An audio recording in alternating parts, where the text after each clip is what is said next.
Bonjour à toutes et à tous, bienvenue pour cette vidéo du mois de mai 2022.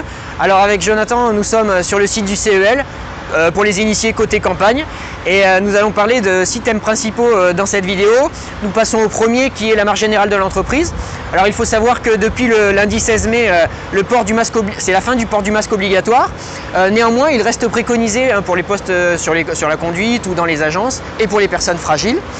La nébulisation, le nettoyage avec les lingettes, les masques qui restent à disposition sont toujours présents d'actualité au sein de l'entreprise, comme le rendu monnaie d'ailleurs, qui est remis en marche.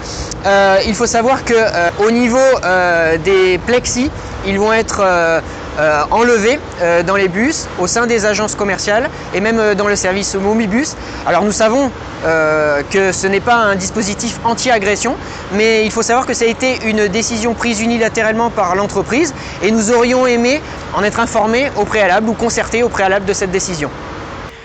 Deuxième sujet de cette vidéo, l'absentéisme. Donc la direction nous parle souvent d'absentéisme. Chez Force Ouvrière, nous parlons aussi plutôt de manque d'effectifs. Et nous allons voir que la corrélation entre les deux est bien souvent criante. On va vous donner quelques exemples.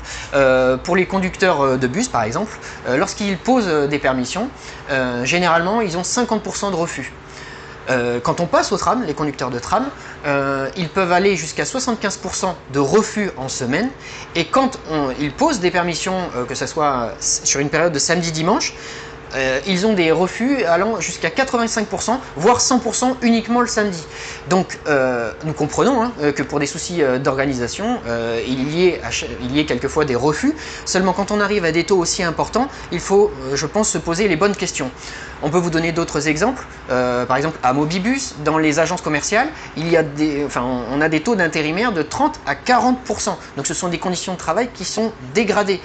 C'est pareil, à la DMP, nous sommes aussi en sous-effectif. Il y a du sous-effectif, on va dire, partout. Donc, nous comprenons bien cette problématique d'absentéisme que la direction nous parle souvent.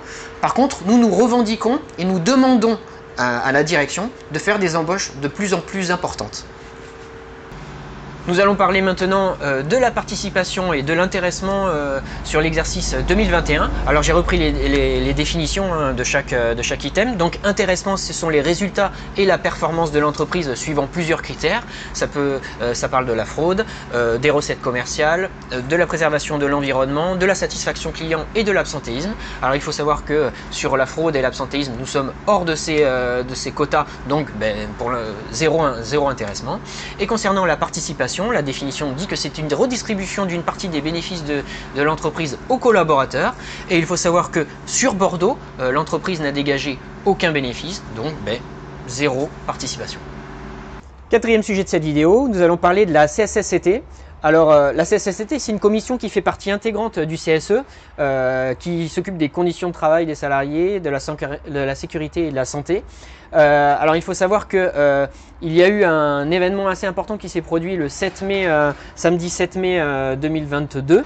Il y a eu un déraillement du tram et nous avons demandé, donc Force Ouvrière a demandé une CSSCT extra pour connaître les conditions réelles de l'accident et surtout apporter des préconisations sur les prochains événements qu'il pourrait avoir pour améliorer justement ces conditions de travail.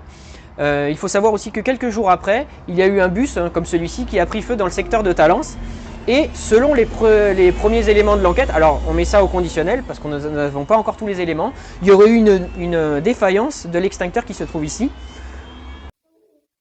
J'interromps quelques secondes la vidéo à l'heure où je suis en train de faire le montage. Un deuxième véhicule a pris feu. Cela commence à devenir inquiétant et nous allons de nouveau interpeller la direction. Bon, dès que nous aurons un peu plus d'informations, nous vous tiendrons informés. Cinquième sujet de cette vidéo, nous allons parler des chefs de poste. Alors lors de cette réunion du CSE, nous nous sommes aperçus que les chefs de poste étaient quasiment présents toute la journée sur le site de l'Escure.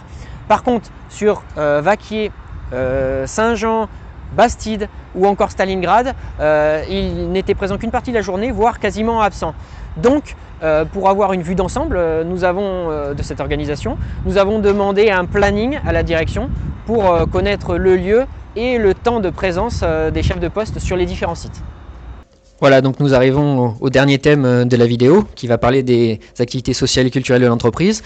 Alors, qui mieux à même de parler de ce thème que Jonathan qui se trouve toujours derrière la caméra et qui est bien souvent au CSE. Donc, est-ce que tu peux nous parler des activités de ce mois-ci, ce mois de mai? Alors donc pour le mois de mai, c'est pour juin surtout, la distribution donc, des chèques vacances à partir du 1er juin. Je vais vous mettre en incrustation les différentes dates où on va pouvoir les distribuer. Il y a également donc la distribution des couverts jetables pour ceux qui le souhaitent sur les différentes UPA pour pouvoir déjeuner.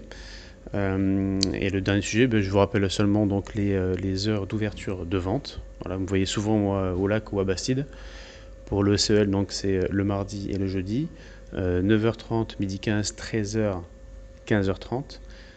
Et pour Bastide, c'est le lundi et le mercredi, 10h, midi 15, 13h, 15h.